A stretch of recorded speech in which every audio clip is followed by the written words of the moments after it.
আসসালামু আলাইকুম। জসিন্তা জিনিয়া স্বাগত জানাচ্ছি এনটিভি সন্ধ্যার খবরে।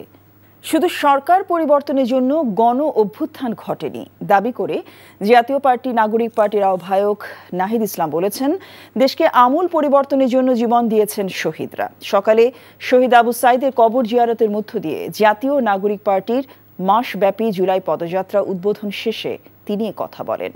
সংস্কার ও নতুন সংবিধানের জন্য লড়াইয়ের হুঁশিয়ারিও দেন তিনি। রংপুর থেকে জামাল হোসেনের ক্যামেরায় নূর হোসেনের রিপোর্ট। জুলাই বিপ্লবের বর্ষপূর্তি উপলক্ষে মাসব্যাপী দেশ গড়তে জুলাই পদযাত্রা শুরু করেছে জাতীয় নাগরিক পার্টি এনসিপি।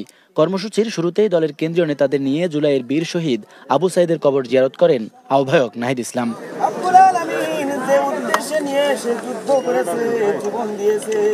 জিয়ারত শেষে আবু সাইদের পরিবারের সঙ্গে সাক্ষাৎ করেন এনসিপির নেতাকর্মীরা।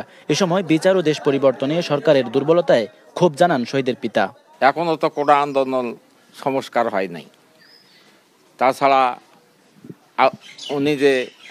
ওনাকে যে পুলিশে গুলি করে হত্যা করছে তার সঙ্গে যারা জড়িত তারাও কোনো আইনের আওতায় এখনো আসে নাই। সাক্ষাৎ শেষে এনসিপির আহ্বায়ক বলেন, এদেশের মানুষের লড়াইয়ের অনুপ্রেরণার উৎসে পরিণত হয়েছেন শহীদ আবু সাইদ। আবু সাইদ যেভাবে পুলিশের বুলেটের সামনে বুক চিতিয়ে দাঁড়িয়েছিল, সেটাই জুলাই গণঅভ্যুত্থানে আমাদের অনুপ্রেরণা ছিল। জুলাই ঘোষণাপত্র সহ সংস্কার বাস্তবায়নে টালবাহানা হলে ছাত্র জনতাকে নিয়ে তা প্রতিহতের হুঁশিয়ারিও দেন এনসিপির নেতারা। জুলাই ঘোষণাপত্র এবং জুলাই সনদ নিয়ে টালবাহানা শুরু হয়েছে। আমরা স্পষ্টভাবে হুঁশিয়ারি দিতে চাই, যদি আপনারা মনে করে থাকেন, যদি সরকার বা অন্য কেউ মনে করে থাকে যে এই যে হাজারো লক্ষ মানুষ যারা রাজপথে নেমে এসেছিল তারা ঘরে ফিরে গিয়েছে, তাহলে আপনারা ভুল ভাবছেন। আমরা আবু সাইদের কবর থেকে ঘোষণা করছি, আমরা বাংলার প্রতিটি পথে প্রান্তরে যাব।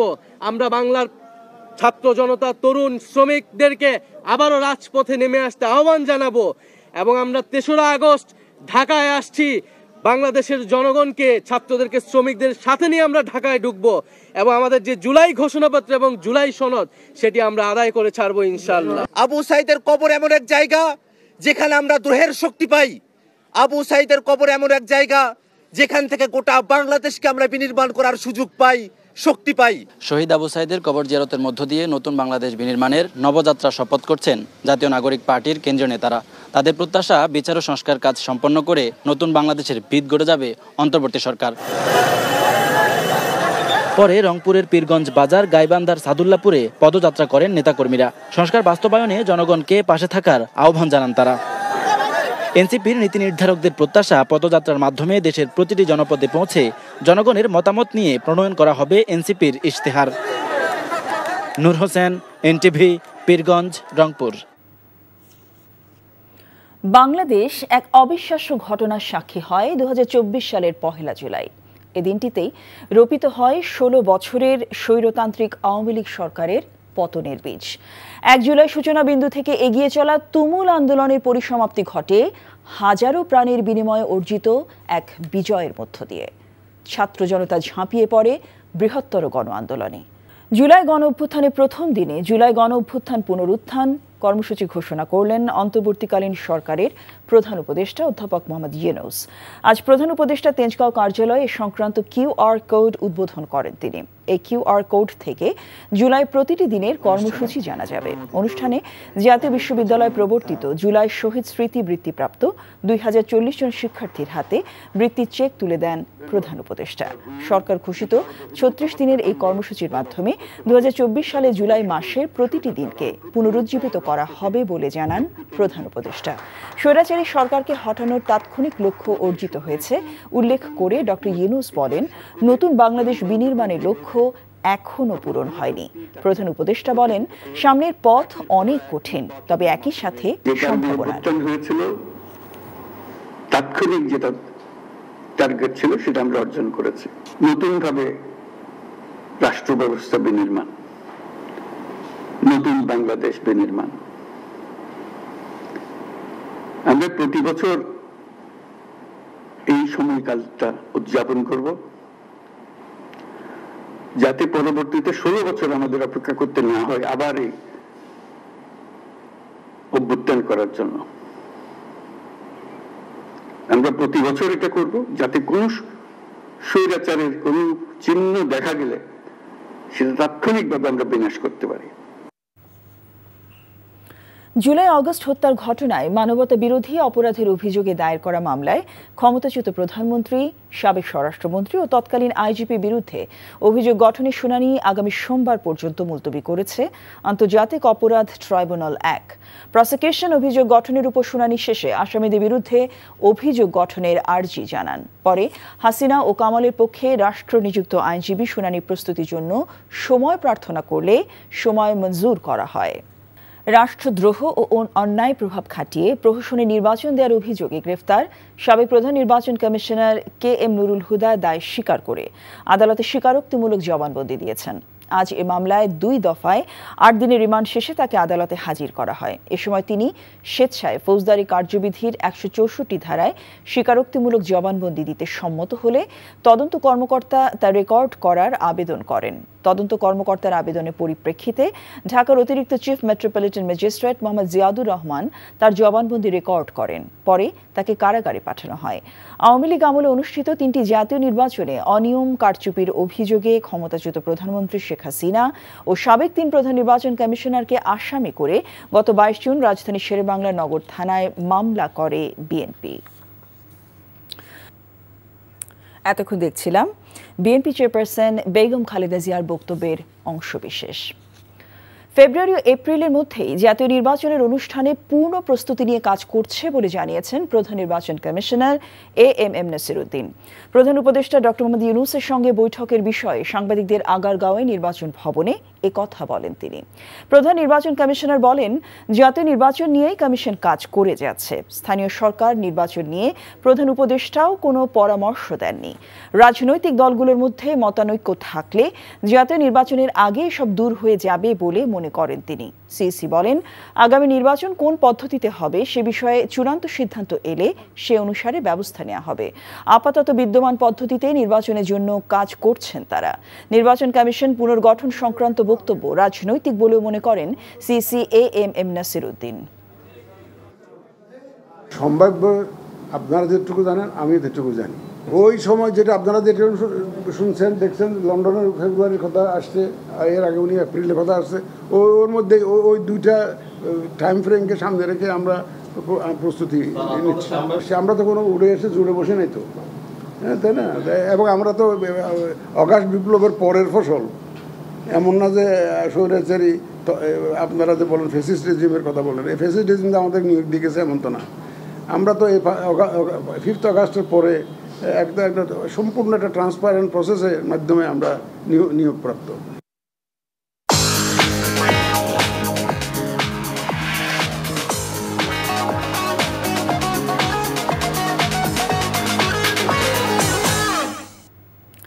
মার্কেন্টাইল ব্যাংক অর্থনীতির খবর।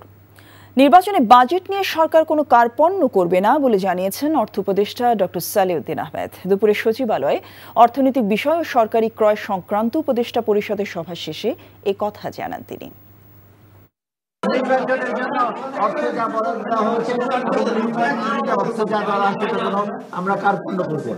চট্টগ্রাম বন্দরে কন্টেইনার হ্যান্ডলিং করার জন্য আমাদের বিষয় আছে, সেটা আমরা করছি, কারণ কন্টেইনার হ্যান্ডলিং এর ব্যাপারে একটু ইচ্ছা হচ্ছে। দ্বিতীয়ত হলো অ্যাজ ইউজুয়াল ডিএপি সার, ইউরিয়া সারের জন্য আমরা অ্যাপ্রুভ করেছি। আরেকটা হলো এলএনজিটা আমাদের অত্যন্ত দরকার, কারণ এলএনজিটা আসলে আমরা প্রাইভেট সেক্টর সেই ইন্ডাস্ট্রি যেটা সারের সরবরাহ একটু বাড়াতে পারবো। সংস্কারবিহীন নির্বাচন জামায়াত ইসলামী গ্রহণ করবে না বলে জানিয়েছেন বাংলাদেশ জামায়াত ইসলামের নায়েবে আমির ডক্টর সৈয়দ আব্দুল্লাহ মোহাম্মদ তাহের। জুলাই গণ অভ্যুত্থানের বর্ষপূর্তিতে মাসব্যাপী কর্মসূচির অংশ হিসেবে আন্দোলনে শহীদ ও আহতদের জন্য ঢাকা মহানগর দক্ষিণ জামায়াত আয়োজিত এক দোয়া অনুষ্ঠানে তিনি কথা জানান। সংস্কার ও বিচার দৃশ্যমান না হওয়ায় অনেকে জুলাই সফলতা নিয়ে শঙ্কিত, তবে জুলাই ব্যর্থ হয়েছে এটা বলার সময় এখনও আসেনি বলেও মন্তব্য করেন ডাক্তার তাহের। জুলাই বিপ্লব নানা আদর্শের রাজনৈতিক দলগুলোকে এক মঞ্চে এনেছে উল্লেখ করে তিনি বলেন, স্বৈরাচারী মানসিকতার দল বাংলাদেশ থেকে নিশ্চিহ্ন হয়ে যায়নি, কিন্তু মানুষ এখন আগের চাইতে অনেক বেশি সচেতন। কতগুলো সাংবিধানিক সংস্থা আছে, আমরা বলেছি এখানে মৌলিক পরিবর্তন আনতে হবে। আগামী নির্বাচন সুস্থ হইতে হবে, সঠিক হইতে হবে, নিরপেক্ষ হইতে হবে, লেভেল প্লেইং ফিল্ড পূর্বান্নেই এটাকে নির্ধারণ করতে হবে, নিশ্চিত করতে হবে। এ মাসের মধ্যে জুলাই সনদ ঘোষণা না হলে ৩ অগস্ট সচিবালয় ঘেরার উদ্দেশ্যে জুলাইয়ের কফিন মার্চ কর্মসূচি ঘোষণা করেছে ইনকিলাব মঞ্চ। বিকেলে জুলাই সনদ ঘোষণার দাবিতে শাহবাগ থেকে ফরেন সার্ভিস একাডেমি অভিমুখী যাত্রা করে ইনকিলাব মঞ্চের নেতাকর্মীরা পরে প্রধান উপদেষ্টার বাসভবন যমুনার সামনে পৌঁছলে পুলিশ বাধা দেয়। সেখানে নতুন কর্মসূচি ঘোষণা করেন তারা। ইনকিলাব মঞ্চের মুখপাত্র শরীফ ওসমান হাদি অভিযোগ করেন, জুলাই সনদ নিয়ে রাজনৈতিক দলগুলোর কোনো পদক্ষেপ নেই, তারা নির্বাচন নিয়ে ব্যস্ত। বক্তারা বলেন, এই সরকারকেই জুলাই সনদ ও ঘোষণাপত্র দিতে হবে। সরকার ব্যর্থ হলে জুলাই ছাত্র জনতা তা আদায় করে নেবে।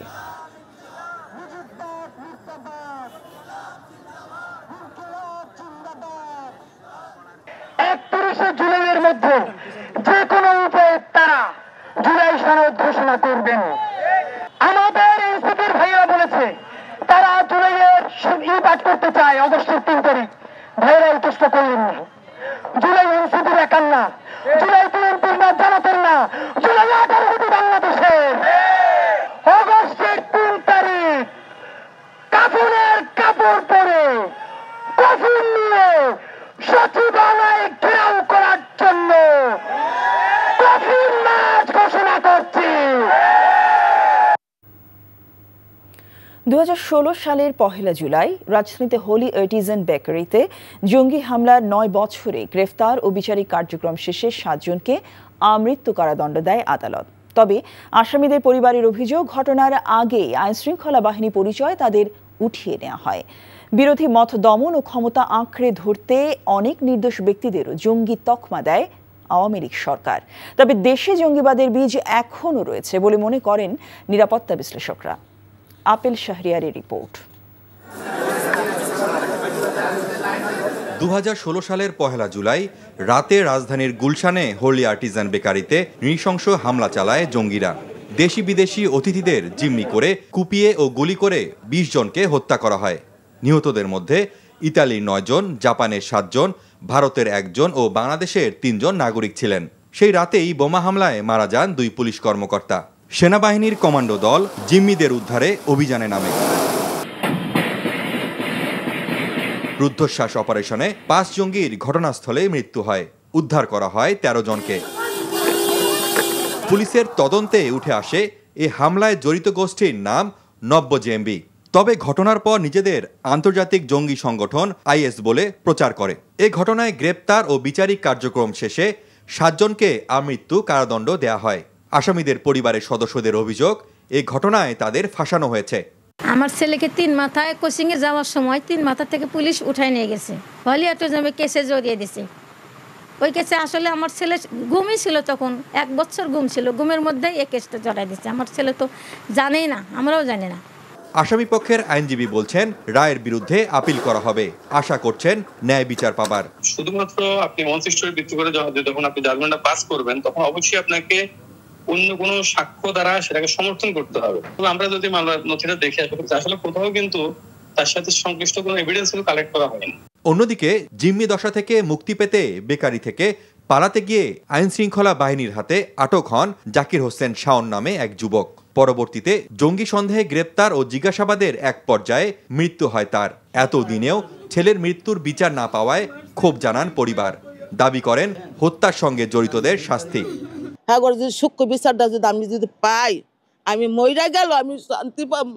জঙ্গিবাদকে হাতিয়ার হিসেবে ব্যবহার করেছে আওয়ামী লীগ সরকার বলে জানিয়েছেন নিরাপত্তা বিশ্লেষকরা।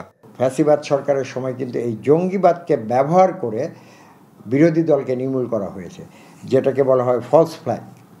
যে আমি একটা কারণে আমার উদ্দেশ্য হচ্ছে একটা, কিন্তু আমি আরেকটা উদ্দেশ্য দেখিয়ে আমি আমার উদ্দেশ্য সাধন করে নিলাম। ফ্যাসিস্ট সরকার এটাকে খুব ভালোভাবে ব্যবহার করেছে। তারা কোনো কিছু হলেই ওই জঙ্গিবাদের নামে বিরোধীদের দমন করে ওয়েস্টার্নদের একটা সাপোর্ট নেওয়ার চেষ্টা করেছে। শুধু আইন প্রয়োগ করে নয়, সামাজিক আন্দোলনের মাধ্যমে জঙ্গিবাদ প্রতিরোধে ব্যবস্থা নেওয়া প্রয়োজন বলে মত নিরাপত্তা বিশ্লেষকদের। Apple Shahriar, NTV news, Dhaka. এই ছিল সন্ধ্যার খবরে। এই খবরের ভিডিও সহ আপডেট জানতে ভিজিট করুন এনটিভি অনলাইন www.ntvbd.com। এছাড়াও এনটিভি জনপ্রিয় সব অনুষ্ঠান ও খবরের আপডেট জানতে ভিজিট করুন আমাদের ইউটিউব ভেরিফাইড ফেসবুক পেজ। রাত 10:30টায় রাতের খবর দেখার আমন্ত্রণ রইল। সবাইকে ধন্যবাদ।